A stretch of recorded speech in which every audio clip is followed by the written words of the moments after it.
वो जो आप तीर देखेंगे, वो तीर भी विशेष रूप से चेन्नई में निर्मित करा गया। वो अग्नि तीर है, जिसका प्रयोग राम जी ने किया था, जो धमकी दी थी कि हम सागर को सुखा देंगे।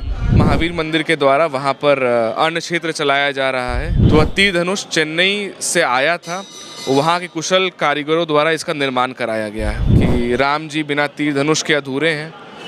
तो उन्होंने अमावा मंदिर की ओर से अब इसको देने का फैसला किया है और 19 तारीख को वो सौंपेंगे। जब राम जन्मभूमि का फैसला आया, उसी दिन पिताजी ने ऐलान किया कि महावीर मंदिर की ओर से 10 करोड़ की राशि वो राम जन्मभूमि तीर्थ क्षेत्र को दान में देंगे। कि करीब 500 वर्षों की मेहनत के बाद रामलला एक बार फिर से अयोध्या में विराजमान हो रहे हैं। ऐसे में पूरे भारतवर्ष के सनातन धर्म को मानने वाले लोग काफ़ी खुश हैं। पूरे भारतवर्ष से ही नहीं, विदेशों से भी उपहार श्री राम को भेजे जा रहे हैं।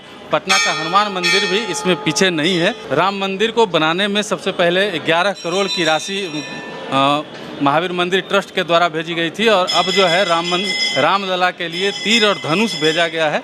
हमारे साथ बात करने के लिए राम मंदिर ट्रस्ट के सचिव आचार्य किशोर कुणाल के पुत्र हैं सायन कुणाल, जिन्होंने अयोध्या जाकर के राम मंदिर ट्रस्ट को जो है तीर और धनुष भेंट किया है।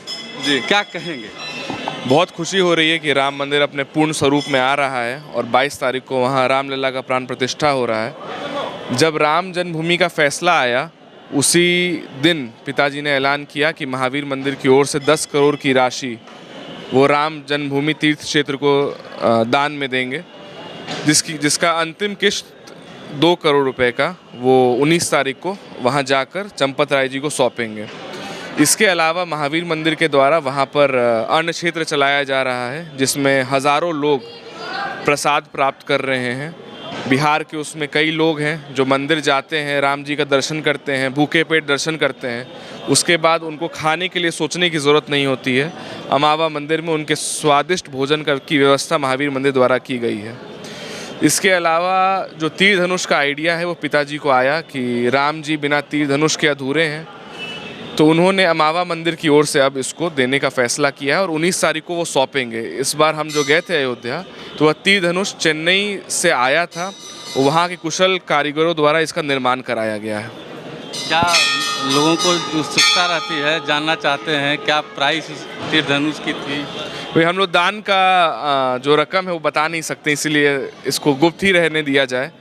लेकिन जो हम लोग का जो भाव है, जो बिहार वासियों का भाव है, क्योंकि राम जी का ससुराल मिथिला माना गया है, तो हम लोग का भाव उमड़ कर निकल के आ रहा है। तो बिहार वासियों की तरफ से ये भेंट जो सौंपी जा रही है, उसे सारे बिहारवासी खुशी हैं और अपने आप को राम मंदिर से जोड़ कर देख पा रहे हैं।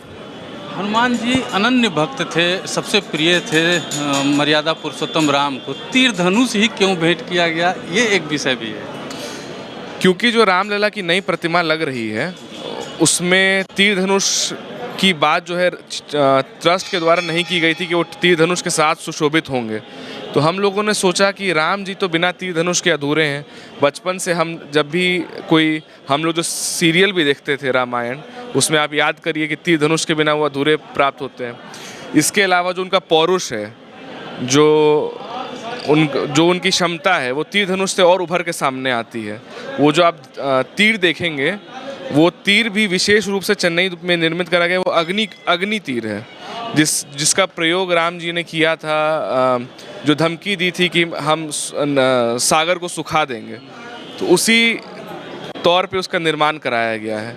तो यह संकेत है पौरुष का, तो इसीलिए हम लोग ने सोचा कि ये होना चाहिए और इसका निर्माण कराया गया। आप तस्वीरों में देखेंगे कि तीर के साथ जो धनुष के साथ जो बाण दिया गया है, वो अग्नि बाण का रूप उसको दिया गया है। अग्नि बाण ही है। जी, अग्निबाण है। अग्निबाण और भी बहुत सारे श्री राम के पास अस्त्र थे, भगवान के पास सिर्फ वो अग्निबाण सबसे पराक्रमी शस्त्र है। तो जब वो अपने हाथ में उसको लेंगे तो बहुत ही अच्छा दृश्य निकल कर आएगा, बहुत ही अच्छे लगेंगे, बहुत सुशोभेगा वो राम जी के ऊपर। तो इसीलिए यह निर्णय लिया गया था।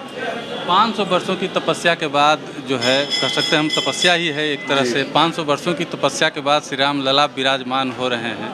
मतलब कई लोगों ने अपनी जान की आहुति भी इस आंदोलन में दी है। बिहार से काफ़ी लोग इसमें इन्वॉल्व रहे हैं। जो राम जन्मभूमि तीर्थ क्षेत्र जो न्यास है, इसके पहले जो राम जन्मभूमि न्यास था उसके अध्यक्ष बिहार के ही थे। उन्होंने 1949 में वहाँ पर जो प्रकट हुई प्रतिमा, तो उन्होंने काफ़ी आंदोलन उस मंदिर के लिए किया, काफ़ी नागा साधुओं ने किया, काफ़ी सिख भाइयों ने किया। तो पूरे देश से एक मांग उठी थी कि राम जी का भव्य मंदिर उनके जन्म स्थान पर बने। और अब ये जब सपना पूरा होने जा रहा है तो सभी भक्तों में खुशी की लहर है। और हम लोग तो सौभाग्यशाली हैं कि इस जीवन काल में राम जी का भव्य मंदिर अपने आंखों के सामने निर्मित होते हुए देख पा रहे हैं। तो इससे खुशी की और कोई बात हो नहीं सकती। अयोध्या में श्री राम है, पटना में हनुमान है, अब रामायण मंदिर बनाने की भी बात हो रही है। तो रामायण मंदिर का जो पहला फेज़ का काम था, यानी पाइलिंग स्टेज तक, वो फरवरी के अंत तक ख़त्म हो जाएगा। उसके बाद रीटेंडर होगा जो फर्स्ट फ्लोर तक जो निर्माण है वो हो पाए। तो हमें उम्मीद है कि जल्द से जल्द वो मंदिर का निर्माण होगा। और आपको बताते हुए खुशी हो रही कि राम जानकी पथ भारत सरकार ने एक निर्माण कराया है जो सीतामढ़ी को अयोध्या से जोड़ेगा, यानी सीता माता के जन्मस्थली को राम जी के जन्मस्थली से जोड़ेगा। उसी मार्ग पर ये विराट रामायण मंदिर स्थित है। तो जो भक्त राम जी का दर्शन करके सीता माता के दर्शन के लिए सीतामढ़ी को जाएंगे तो रास्ते में उनको भव्य एक और मंदिर दिखेगा, जहाँ पर हम लोग का मानना है कि राम जी जब बारात लेकर जा रहे थे तो वहाँ पे वो रुके थे। तो वो भी एक महत्वपूर्ण स्थान है और वहाँ भव्य मंदिर बनेगा। तो इससे जो हम हिंदू धर्मावलंबी हैं उनके आस्था में और चार चांद लगेगा। अंत में कुछ कहना चाहते हैं उन लोगों को जो विरोध कर जता रहे हैं किसी न किसी रूप में? राम जी सबको सद्बुद्धि दें, बस यही कामना है हमारी। चलिए, सैन कुणाल जी थे जिनकी बातों को आपने सुना, इन्होंने साफ तौर पे कहा है कि उन लोगों को सद्बुद्धि दें जो विरोध कर रहे हैं। और जो सबसे बड़ी बात है कि राम जी को जो धनुष भेंट किया गया है वो उसकी लागत जो है इन्होंने नहीं बताई, छुपा ली। लेकिन जहाँ तक हमें ये जानकारी मिली है कि उसकी लागत 2.5 करोड़ रुपये है और वो बेंगलोर से बन करके आई है। साउथ के कारीगरों ने उसको बनाया है।